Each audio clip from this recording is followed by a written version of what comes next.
বাংলাদেশের স্থল সীমানা সম্পর্কে তো আমরা সবাই জানি, কিন্তু সমুদ্রের কতটুকু বাংলাদেশের সেটা জানেন কি? চলুন সেটাই দেখে নেই। এই যে সীমানা দেখছেন, এটা হচ্ছে ইন্টারনাল ওয়াটার্স, যেটা বাংলাদেশের অভ্যন্তরীণ জলসীমা। এই অংশটিতে রাষ্ট্রের পূর্ণাঙ্গ সার্বভৌমত্ব রয়েছে।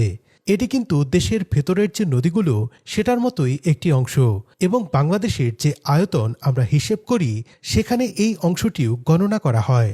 এখান থেকে 12 নটিক্যাল মাইল পর্যন্ত যে সীমানা সেটাকে বলা হয় টেরিটোরিয়াল সি। এখানেও রাষ্ট্রের সার্বভৌম অধিকার রয়েছে।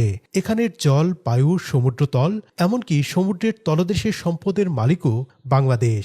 সহজভাবে বলতে গেলে এখানকার মৎস্য সম্পদ, প্রাকৃতিক সম্পদ, এর সব কিছুরই মালিক বাংলাদেশ, এবং সরকার চাইলে এখানে কোনো স্থাপনাও নির্মাণ করতে পারবে।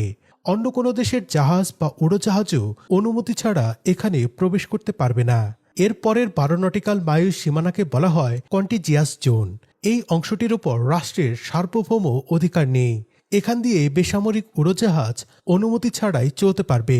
তবে যদি কোনো হুমকি থাকে তাহলে বাংলাদেশ এখানে নিরাপত্তার জন্য আইন প্রয়োগ করতে পারবে। পূর্ণাঙ্গ অধিকার না থাকলেও এখানকার প্রাকৃতিক সম্পদের মালিকও কিন্তু বাংলাদেশ। এরপরের 176 নটিক্যাল মাইল সীমানাকে বলা হয় এক্সক্লুসিভ ইকোনমিক জোন।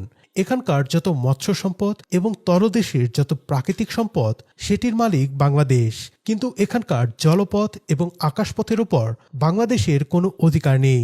অর্থাৎ এখান দিয়ে কোনো জাহাজ কিংবা উড়োজাহাজ চলাচলে বাংলাদেশ বাধা দিতে পারবে না। এমনকি অন্য দেশের সামরিক জাহাজ বা উড়োজাহাজও এখান দিয়ে যেতে পারবে, কিন্তু সেটা অবশ্যই শান্তিপূর্ণভাবে। যদি বাংলাদেশ সেটাকে দেশের জন্য হুমকি মনে করে তবে অবশ্যই বাধা দিতে পারবে। এরপরের 150 নটিক্যাল মাইল হচ্ছে কন্টিনেন্টাল শেলফ। এখানকার জল, জলজ সম্পদ এবং আকাশপথ কোনো কিছুই বাংলাদেশের অধিকারে নেই, কিন্তু যদি সমুদ্রের তলদেশে কোনো খনি থাকে তবে সেটার অধিকার বাংলাদেশ ভোগ করতে পারবে। অর্থাৎ এই অংশে অন্য দেশও মাছ শিকার করতে পারবে, তবে তলদেশের সম্পদের মালিকানা কেবল বাংলাদেশই ভোগ করতে পারবে।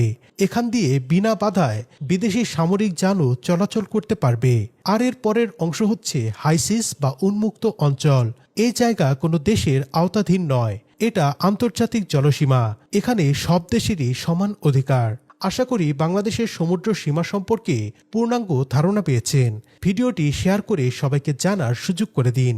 সবাইকে অসংখ্য ধন্যবাদ।